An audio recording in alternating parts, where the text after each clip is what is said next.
everybody. This episode is kid-friendly for kids like me. When you're alive, life can be fun. Go to the forest where the shadows do run. They're coming soon, they can hear you.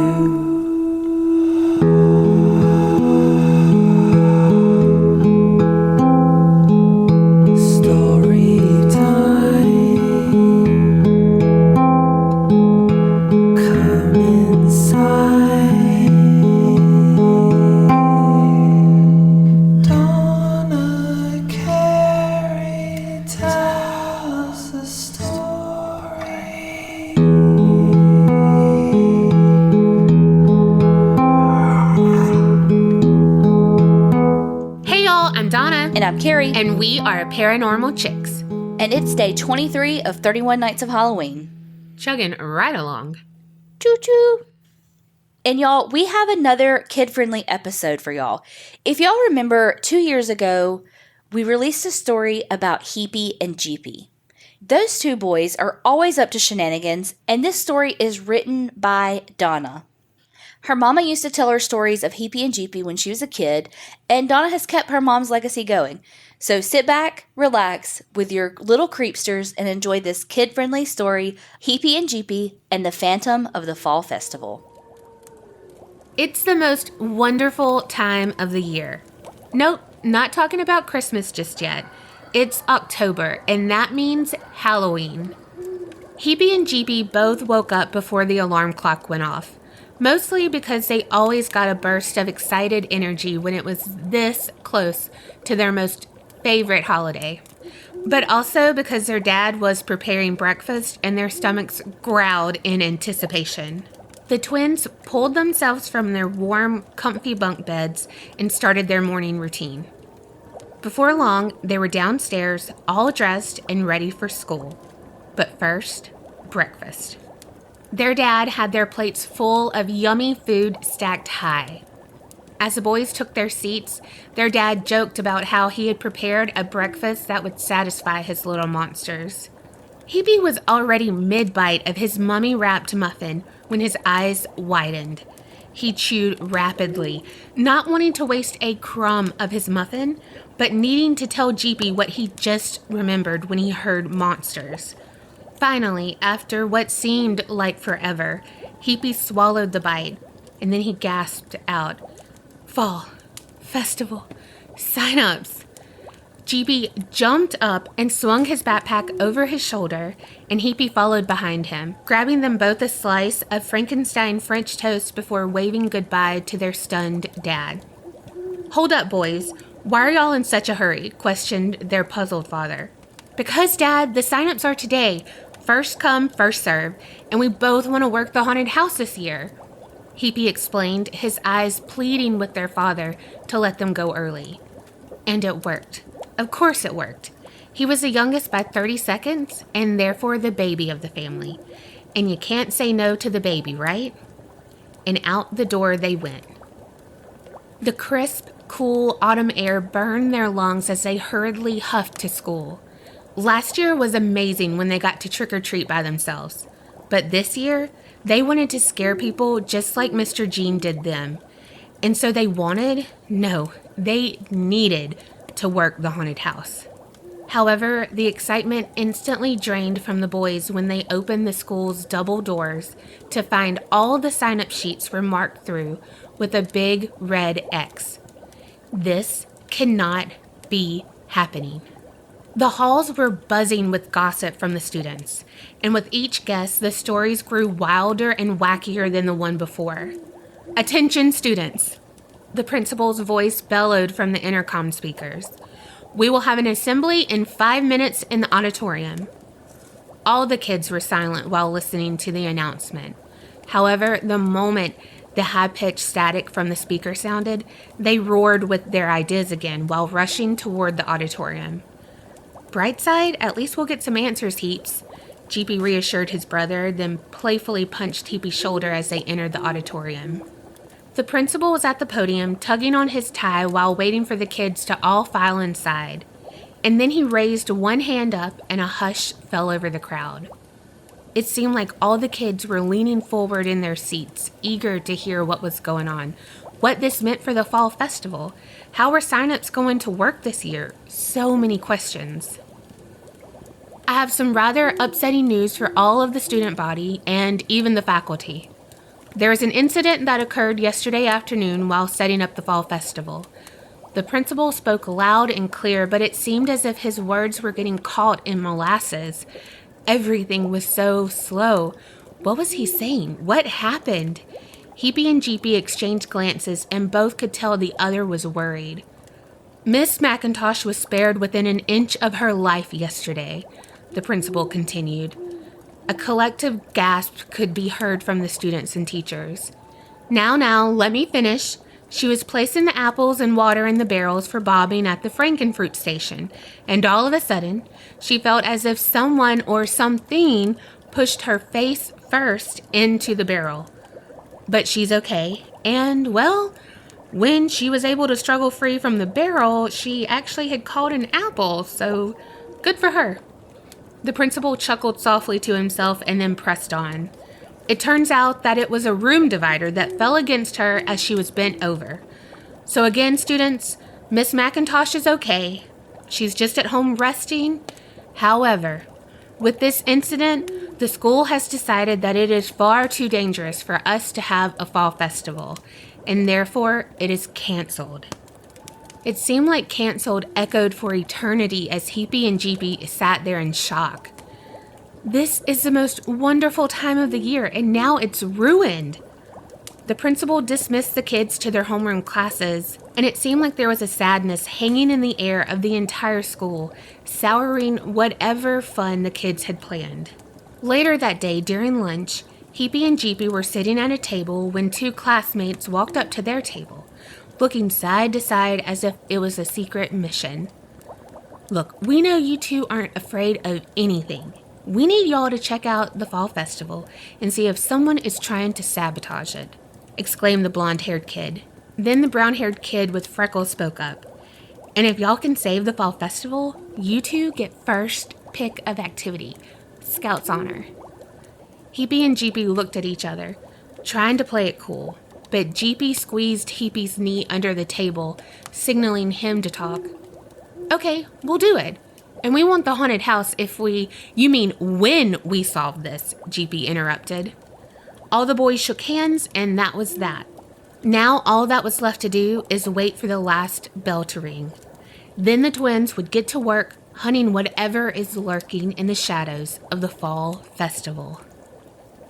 After school, Heepie and Jeepie easily worked up a plan because their dad always fell asleep on the couch after dinner. It was like clockwork. So when the twins heard his snoring rumbling up the stairs, they slowly tiptoed their way down and then out the front door with only their flashlights, courage, and determination. The school was darker than they thought it would be. It looked eerie and sent a shiver down each of their spines. Are you sure about this, Jeepie? Heepie asked quietly, only glancing at his brother for a moment before turning his eyes back on the pitch-black school. Positive, Heeps. What could possibly go wrong? Jeepie scoffed as he jiggled the door handle to the gym where most of the fall festival was set up. The door creaked open, and their flashlights created 2 spotlights for them to look around. They slowly started taking note of where things were located. This would definitely be important if they got split up. But they wouldn't, because that's rule number 1. Never split up. But still, gotta be prepared for everything. Mirror, mirror on the wall, Jeepie creepily chanted in Heepie's ear. Heepie, of course, jumped, which made Jeepie laugh, but then they both tried to quiet themselves. They needed to take this seriously. So, you want to start in the mirror maze? Asked Heepie. Yeah, it's the closest here, and it seems like it will get us close to the Frankenfruit station. Jeepie spoke quietly while he still looked around with his flashlight. The twins headed toward the mirror maze and prepared themselves to first find their way out of the maze, then solve this whole mystery. The mirrors made them feel dizzy sometimes, and they definitely rounded the same corner more than once. It was harder than it looked, that's for sure. Their sneakers hardly made any sound on the gym floor. Just a light squeak here and there when they bumped into each other. Don't judge. It was dark, remember? The only light was from their flashlights, and the beams would bounce off the mirrors and cause them to see things out of the corner of their eyes. It was their flashlights, right? It had to be. If it was something else, they would have heard it. Why did you think we could solve this in the dark, Jeepie? Heepie whined a little as he questioned his brother. Jeepie opened his mouth to answer, but before he could form any words, there was a sound. A faint sound. Click-clack, click-clack. And it was getting louder and louder, which meant it was getting closer and closer. Click-clack, click-clack. Both boys turned off their flashlights and put their backs against the wall of mirrors, carefully and quietly making their way to the exit. They used the mirrors as a guide with their hands since it was pure darkness. But they were going slower than before because they didn't want to alert whatever was in the gym with them as to where they were. But it didn't seem to matter. The sound seemed to follow them. Click-clack, click-clack. The boys walked faster. The sound got faster. Heepie and Jeepie were both breathing heavier at this point and were on edge. But then Heepie felt something brush against his leg. He let out a loud scream. Jeepie quickly covered Heepie's mouth but looked his brother in the eye and whispered, "Run!" And that's what the boys did. They held hands and ran through the winding hall of mirrors. Finally, they saw a mirror that looked different. So Jeepie turned on his flashlight to get a better look. Written on the mirror in what looked like blood was, "You're lucky you found the exit." The boys felt like they could finally breathe again.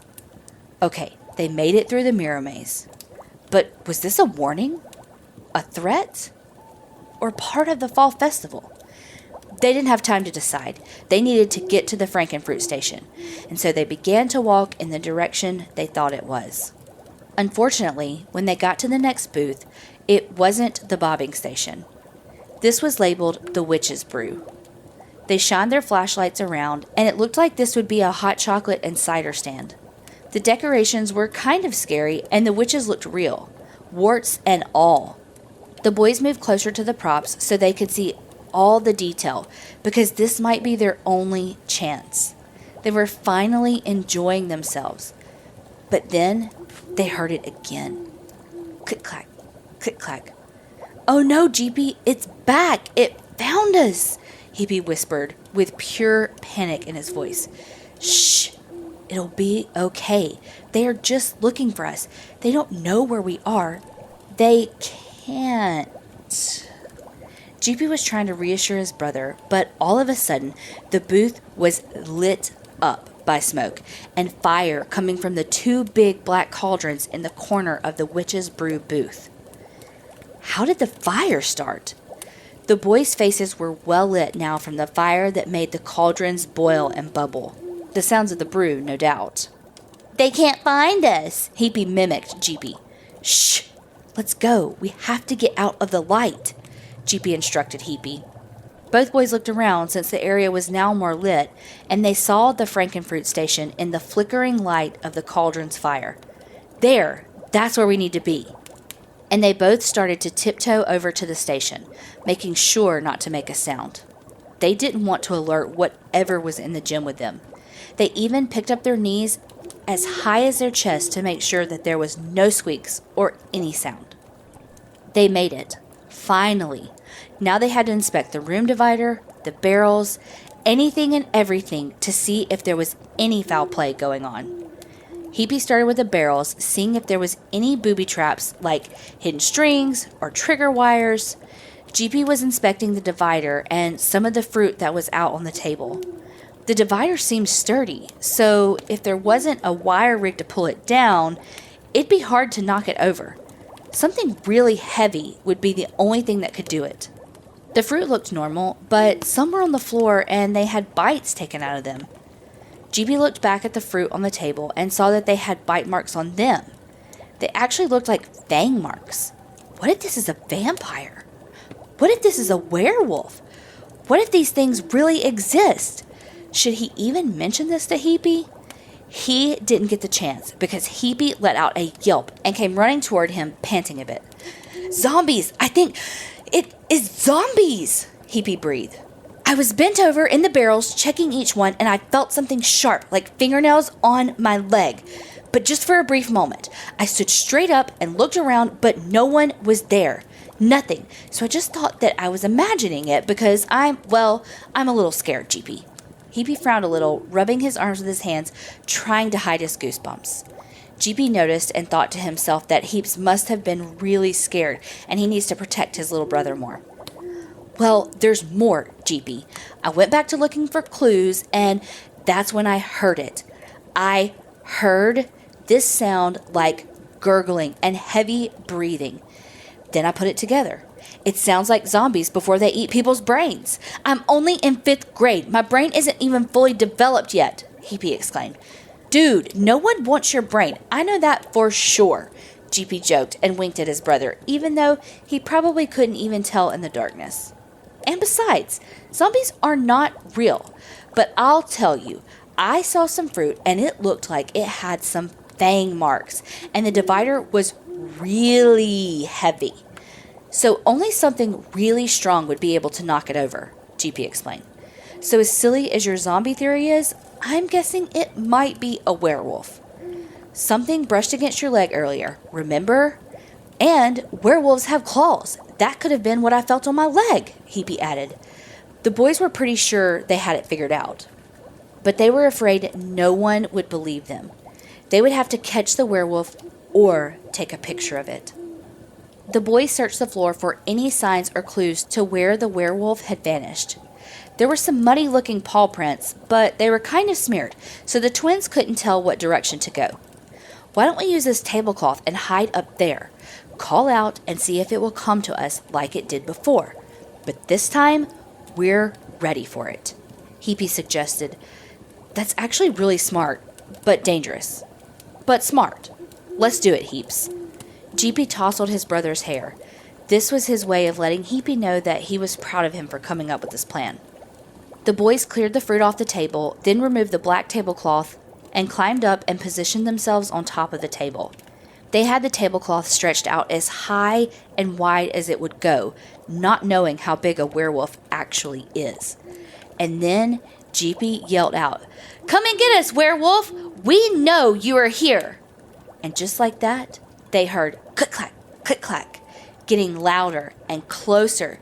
The sound was getting faster and faster. Click-clack, click-clack, click-clack. "Now!" screamed Jeepie, and they released the tablecloth to the floor, capturing the creature. They both stood on the table, shaking with fear. They were so close to a real werewolf. "What do we do now?" whispered Heepie. "I think we have to take a look. It's moving a lot down there. I hear those gurgling noises you were talking about," Jeepie replied. You have to look," Jeepie demanded. "Me? Why me?" questioned Jeepie. "You're older. You're supposed to be brave and protect me," Heepie answered. "Ugh, I knew those 30 seconds were going to haunt me," Jeepie muttered as he crouched low on the table, then slowly lowered himself to the floor next to the covered creature. It was really moving a lot. "Okay, I'm going to remove the tablecloth slowly, and if it tries to jump, we'll have to cover it up again," Jeepie explained. His shaking hands reached out for the black tablecloth, the fabric feeling like it weighed 100 pounds now in his hands. He slowly lifted it back. Jeepie was about to uncover the creature for them both to see, and their hearts were pounding so hard and loud they could hear their heartbeats over the creature's click-clack sounds. The tablecloth flew back as Jeepie lifted it, and Heepie was pushed back on the table by the creature before he could even get a good look. He knew it was white, he could feel the creature's fur against him, and now the creature was licking his face, tasting him, getting ready to eat him for sure. But now, Heepie had to open his eyes. He had to see what was going to have him for supper. That's when he saw it. It was a fluffy, white dog. It wasn't a werewolf at all. The claws had been nails that needed to be trimmed. Heepie laughed as the dog continued to lick him, and then he sat up and gasped. There was Jeepie, and he wasn't alone. He had another dog. This one was big, really big, and he was breathing heavily, and he was the one making the gurgling sounds. That means Jeepie was right, and zombies are not real.